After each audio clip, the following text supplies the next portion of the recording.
600,000 መግባታችንን ምክንያት በማድረግ ዛሬ እዚህ ጋር የምታዩት ልጅ ጋር እንሄዳለን።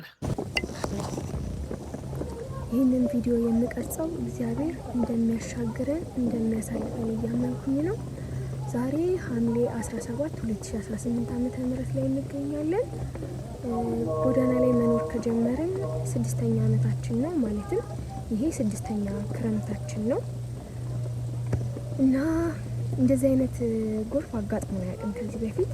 እግዚአብሔር ይመስገን እየጠበቀን ኖረናል እና ዛሬ በጣም እስከዛሬ ካየናቸው ጎርፎች ውስጥ በጣም ከፍተኛ ሆኖብኝ ስለሆነ ነው እና እንደማልፈው አውቃለሁ።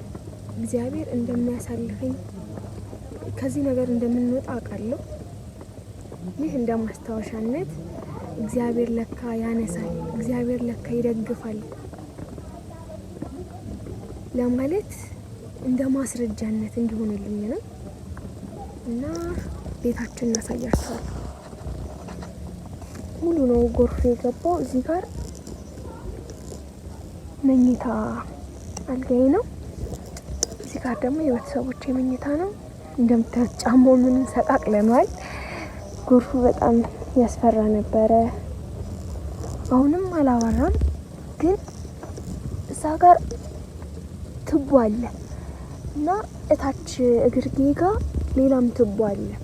በስር በኩል የሚተላለፍ መስመር እንዳጋጣሚ ሃይላንድ ዘግቶት ይመስለኛል ቀጥታ ወደኛ ቤት ተገልብጦ መጣ ማለት ነው።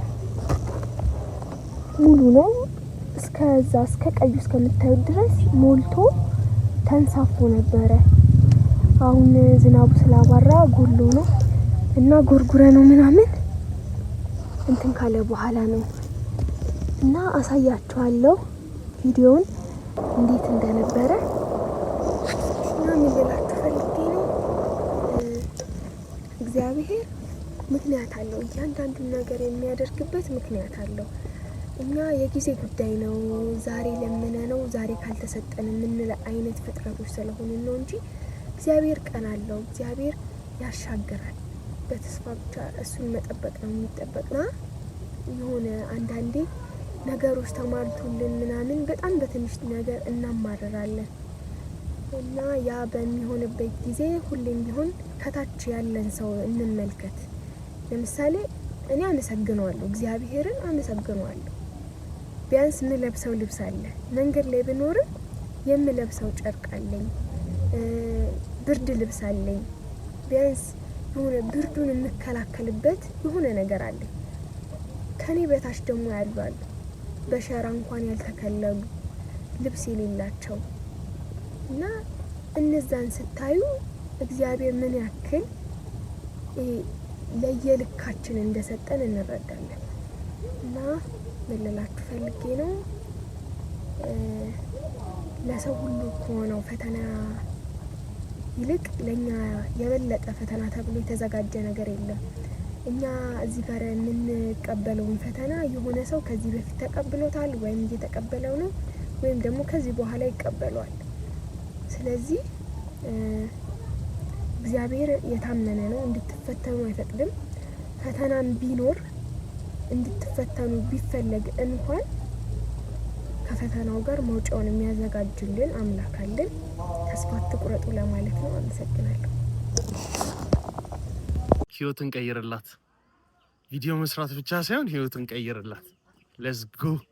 ከቅርብ ጊዜ ወዲህ በሶሻል ሚዲያ በተለይም በቲክቶክ መንደር የብዙዎችን ቀልብ በመሳብ ትልቅ ተወዳጅነትን ማትረፍ የቻለው ዶክተር ኖ ዛሬም ህዝብን ያስደሰተ አዲስ በጎ ተግባር ፈጽሟል። በሚያደርጋቸው ልብ የሚነኩ የበጎ አድራጎት ስራዎቹ በርካታ ተከታዮቹ ያደነቁትና ያመሰገኑት ሲሆን እንዲያውም በአሁኑ ወቅት አዶናይ ወይስ ዶክተር ኖ እስኪባል ድረስ በብዙዎች ዘንድ ከፍተኛ አድናቆትን እያገኘ ይገኛል። ኢየሩሳሌም የተባለች በጎዳና ላይ ከእናቷ ጋር የምትኖር አንዲት ታዳጊ ስላለችበት ከባድ የህይወት ሁኔታና ስለ ወደፊቷ ተስፋዋ የተናገረችው ልብ የሚነካ ንግግር የብዙዎችን ልብ ነክቶ ነበር። ታዲያ ይህንን የህዝብ ብሶትና የታዳጊዋን ህልም ለማሳካት ዶክተር ኖ ዛሬ ለዚህች እህታችን እጁን ዘርግቶ በመድረስ በህይወቷ ውስጥ የማይጠፋ አዲስ ታሪክ ጽፏል። ሰላም ማልበል። ሰላም ኢየሩሳሌም እባላለሁ። በአዲስ ከተማ ውስጥ ወረዳ 8 ቀበሌ 04 ላይ እንደዚህ እንደምታዩት በሸራ ቤት እገኛለሁ። በተንጣለለ ግቢ ውስጥ አዎ፣ በቪላ ቤታችን ላይ እንገኛለን። ይሄው ጠባቃችን ይዛል ምድሮጋሽ እሺ ልገባ ነው ራስ አልፈኝ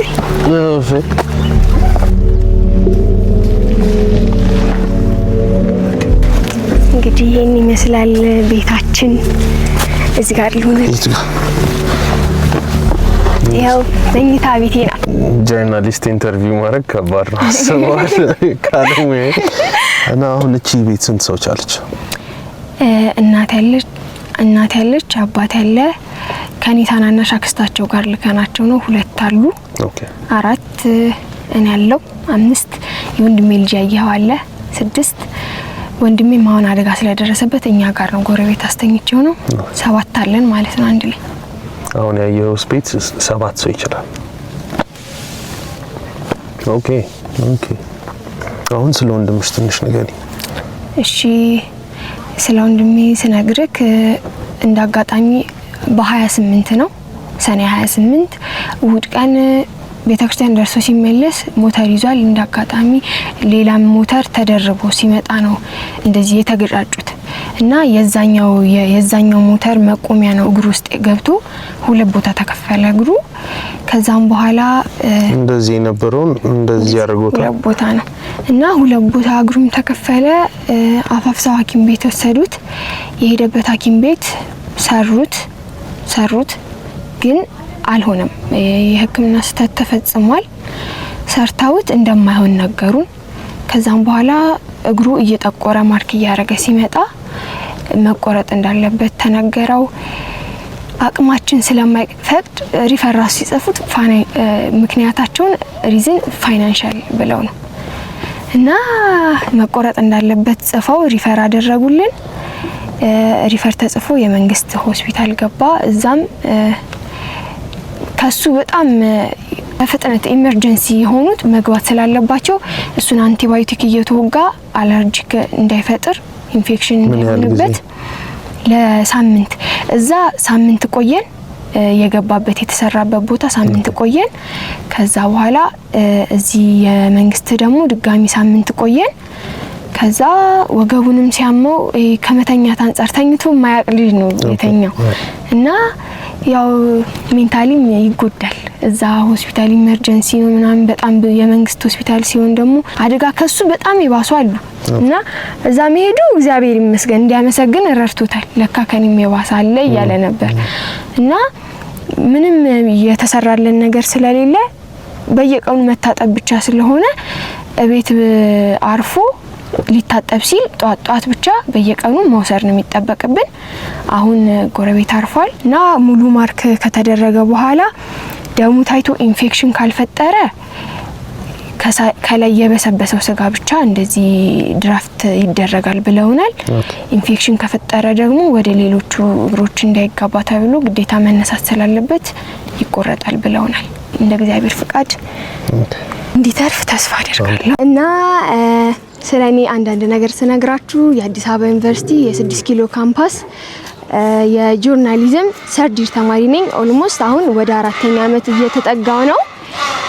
እንግዲህ እኔን መታችሁ እዚህ ሰፖርት ማድረግ የምትፈልጉ ወንድሜም እንዳጋጣሚ ያስተዳደረን ነበረ።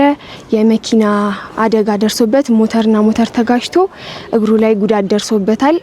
ፎቶውን የምታዩት ይሆናል። አሁን እየታከመ ነው። ታክሞ የሕክምና ስህተት ተብሎ አሁን መቆረጥ አለበት እየተባለ ስለሆነ አሳያችኋለሁ። መቆረጥ አለበት እየተባለ ስለሆነ እንደዛ ከሚሆን ቆዳው ኦሬዲ ሞቷል። ደም እያገኘ ስላልሆነ ስጋው ብቻ ድራፍት ተደርጎ አጥንቱ እንዲቀር የሚቻል ከሆነ እንደ እግዚአብሔር ፍቃድ እሱንም ሰፖርት ብታደርጉኝ ከቤቱ ባሻገር የሰው ህይወት ይቀድማልና መጀመሪያ እሱንም ሰፖርት እንድታደርጉኝ እጠይቃለሁ። ደግነት ለራስ ነው። ለታዳጊ ኢየሩሳሌም አዲስ ተስፋን የፈነጠቀው የዶክተር ኖ መልካም ስራ በብዙዎች ዘንድ ትልቅ አድናቆትን እያስቸረው ይገኛል።